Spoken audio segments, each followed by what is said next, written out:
Día 2. Confesiones de San Agustín. Capítulo 7 al 12.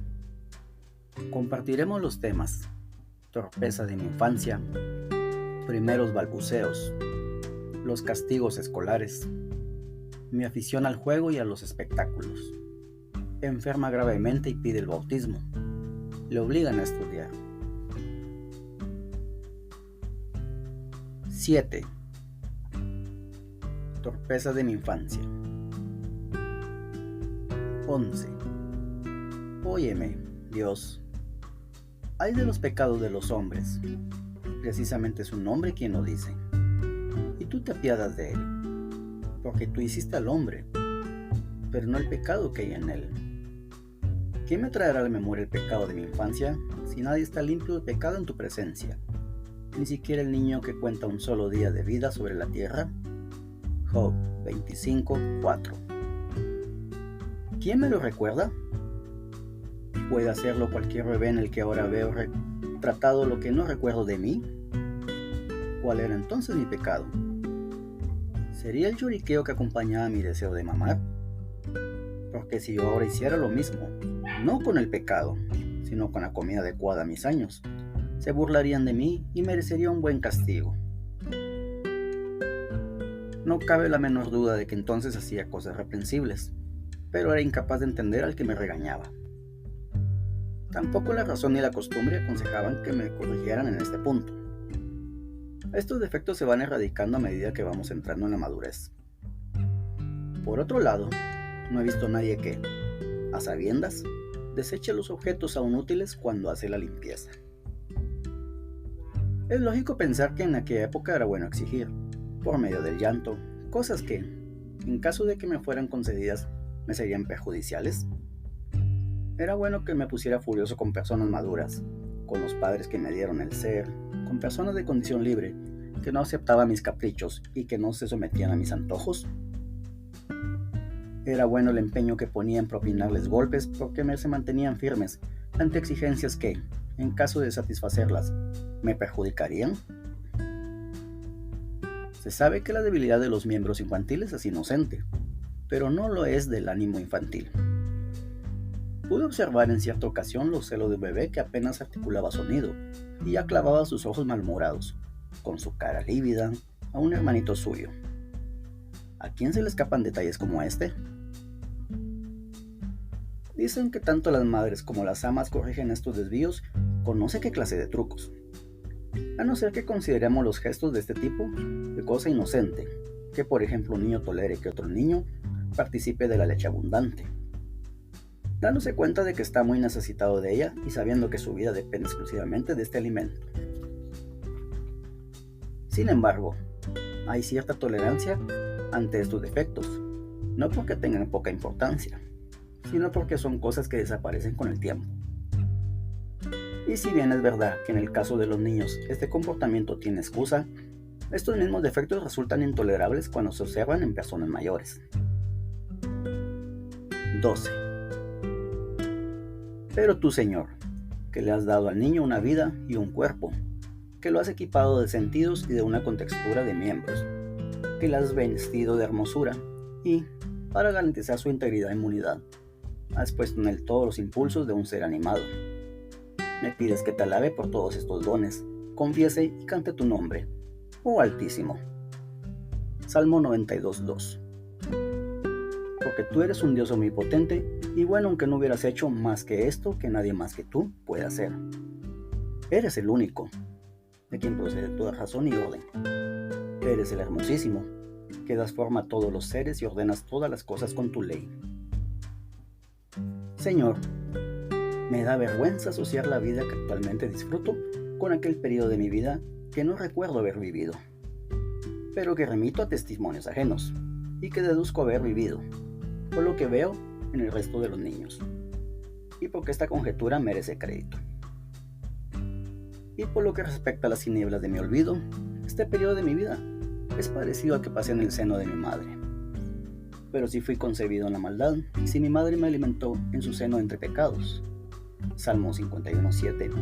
Te ruego, Dios mío, que me digas dónde, Señor, ¿Dónde y cuándo he sido yo, tu siervo inocente? Pero voy a dejar a un lado esta época de mi vida.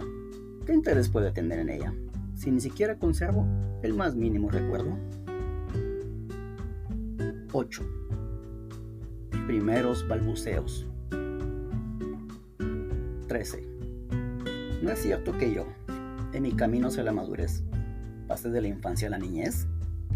¿O fue más bien esta la que vino a mí y sucedió a la infancia? Claro que la infancia no se fue. ¿A dónde iba a ir? Y, sin embargo, no existía ya. Yo ya no era una criatura desprovista de habla, sino un niño que hablaba. Lo recuerdo muy bien. Más tarde me di cuenta del modo como aprendí a hablar. No fueron los mayores los que me enseñaron a hablar facilitándome las palabras con un método didáctico concreto, como ocurrió poco después con las letras, sino que fui yo mismo, mi maestro, con la inteligencia que tú me diste. Dios mío, con quejas, lloriqueos y gestos corporales. Quería expresar los sentimientos de mi corazón, y cuando me veía impotente para expresar todo cuanto quería y a todos los que yo quería. Tenía una memoria empeñosa. Cuando las personas que me rodeaban nombraban una cosa, y cuando al hacerlo lo señalaban con algún movimiento de su cuerpo, entonces yo podía ver y retener los sonidos que articulaban. Designaban el objeto que querían mostrar. Yo los observaba y grababa en mi mente un hecho. Cuando querían designar un objeto, lo llamaban con un nombre concreto, que aquí era la intención de quien hablaba. Se iba manifestando a través de los gestos corporales, que son como las palabras naturales de todos los pueblos, y que se realizan mediante la expresión del rostro, el parpadeo de los ojos, los ademanes de los miembros, el tono de voz, que expresan los sentimientos del ánimo cuanto pide, tiene, rechaza o evita las cosas. De acuerdo con esta táctica, poco a poco iba sacando la conclusión de qué significaban aquellas palabras que, aplicadas a diversos contextos de la conversación, yo captaba con frecuencia. Previo adiestramiento de mis labios, empecé a usar los signos de la comunicación para expresar oralmente mis deseos. De este modo me fui poniendo en comunicación con los que estaban a mi lado, expresando mis deseos por medio de estos signos, y fui penetrando poco a poco en el tormentoso mar de la sociedad, dependiendo de la autoridad de mis padres. 9. Los castigos escolares. 14. Dios mío, cuántas miserias y engaños experimenté cuando, siendo niño, se me proponía como norma de buen vivir la obediencia a mis profesores, para hacerme famoso y sobresalir en el arte del lenguaje que van encaminadas a los honores humanos y a amontonar engañosas riquezas. Con este fin me mandaron a la escuela a estudiar las letras de cuya importancia no tenía yo. Pobre infeliz, ni la más remota idea. Con todo, cuando era perezoso en aprenderlas me ganaba buenos azotes. Este rigor recibía el apoyo de los mayores, muchos de los cuales, cuando eran niños, habían sufrido este género de vida, nos trazaron caminos tan difíciles para los que se nos obligaba a pasar, multiplicando de este modo el trabajo y el dolor de los seres humanos. Pero por otro lado, Señor, descubrí que había personas que te invocaban. De ellas aprendí, dados mis limitados alcances, que tú eres alguien, que eres grande y que puedes escucharnos y apoyarnos aunque no te manifiestes a nuestros sentidos. Niño como era, comencé a implorarte, auxilio y refugio mío. Salmo 94:22. Y al llamarte rompías las trabas de mi lengua. Aunque yo era pequeño, no lo eran mis sentimientos, y con ellos te suplicaba que no me azotasen en la escuela. Y cuando no me oías, porque no era oportuno atender a mis simplezas. Salmo 21:3.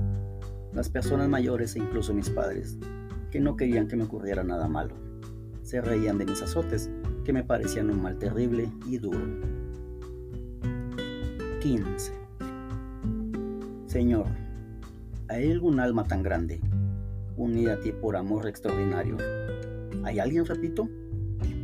¿Hay alguien que por su piadosa unión contigo se vea tan poderosamente influido que desprecie la máquina de torturar y los ganchos de fierros y para evitarlos se te ofrece plegarias desde todas las partes del mundo con el miedo a flor de piel? ¿Cómo es posible que se rían de todo este tipo de torturas, ahumando a quienes sufren tan atroces dolores? ¿Cómo se reían nuestros padres de los castigos que los maestros imponían a los niños? No era poco el miedo que teníamos, y tampoco nos quedábamos cortos en las súplicas que te dirigíamos para librarnos de semejantes castigos. Sin embargo, pecábamos por escribir, leer o pensar en las letras con un rendimiento menor de lo que exigían de nosotros. Y no es que faltase memoria ni talento, pues tú me habías dotado de ellos en abundancia para la edad que tenía. Pero me gustaba jugar, y me castigaban por esto precisamente aquellos que hacían lo mismo que yo.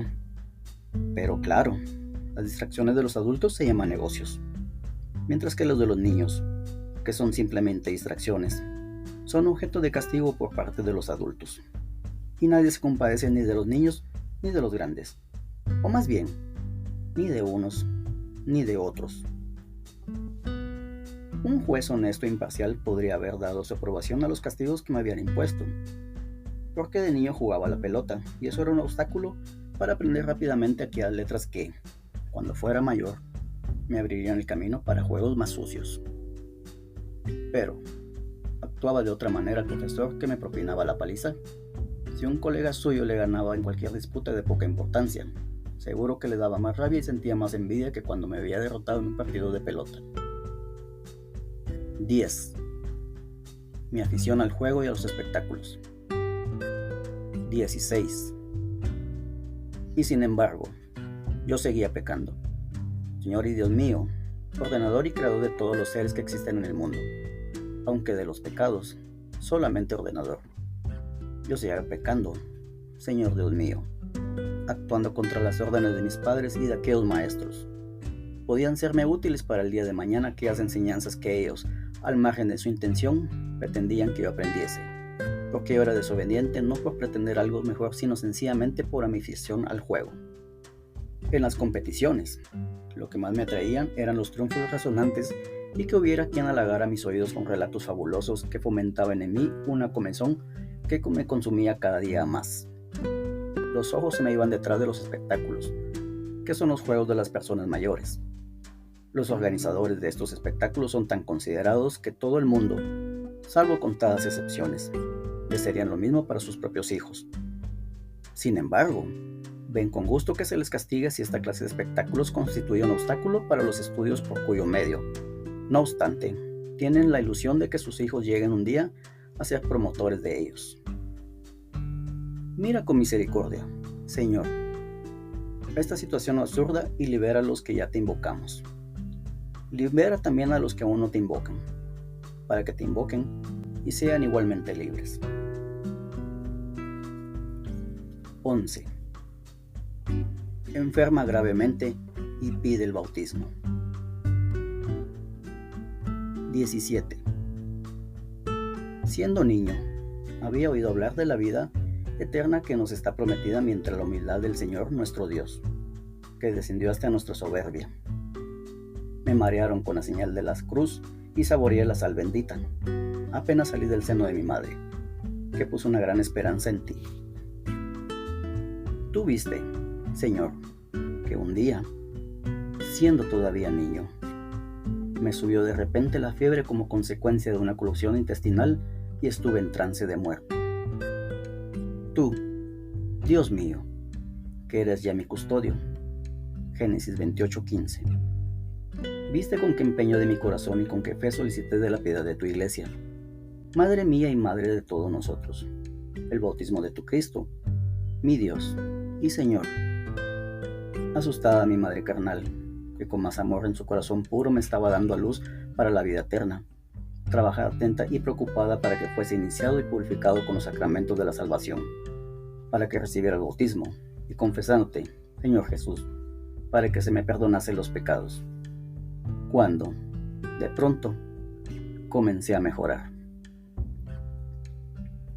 Fue así como se quedó postergada mi purificación, como si fuera inevitable que la vida fuera ensuciándola de lodo y pensando que después del lavado bautismal sería mayor y más peligrosa la recaída en las aplicaduras de los pecados. Por esa época yo era creyente, lo era mi madre y todos los de la casa, menos mi padre. Esto no contrarrestó en mi corazón las influencias del amor maternal al extremo de llevar a dejar de creer en Cristo, en quien mi padre no creía. Mi madre, quienes se preocupaban para que tú, Dios mío, fueras mi padre, hiciera sus veces en este punto, contribuías a que ella fuera más fuerte que su marido a quien ella servía, aún siendo mejor que él.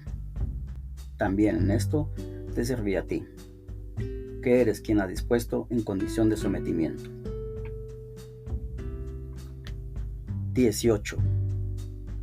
Yo quisiera saber, como favor tuyo, Dios mío, si tal es tu voluntad, ¿qué razones hubo para postergar mi bautismo? ¿Resultaba más provechoso darme rienda suelta para pecar o ponerme freno? ¿Qué explicación darle a la expresión, ahora tan de moda, y que de manera indiscriminada se escucha por todas partes? Déjale que haga lo que venga en gana, porque aún no está bautizado. Cuando se trata de la salud corporal no decimos, déjale que se agrave más, porque aún no está curado. Cuanto mejor hubiera sido sanarme cuanto antes, y que esta cura se hubiera llevado a cabo en mi persona por esfuerzo propio y de los míos, para que, una vez recuperada la salud de mi alma, estuviera a salvo de tu protección, ya que eras tú quien me la habías dado.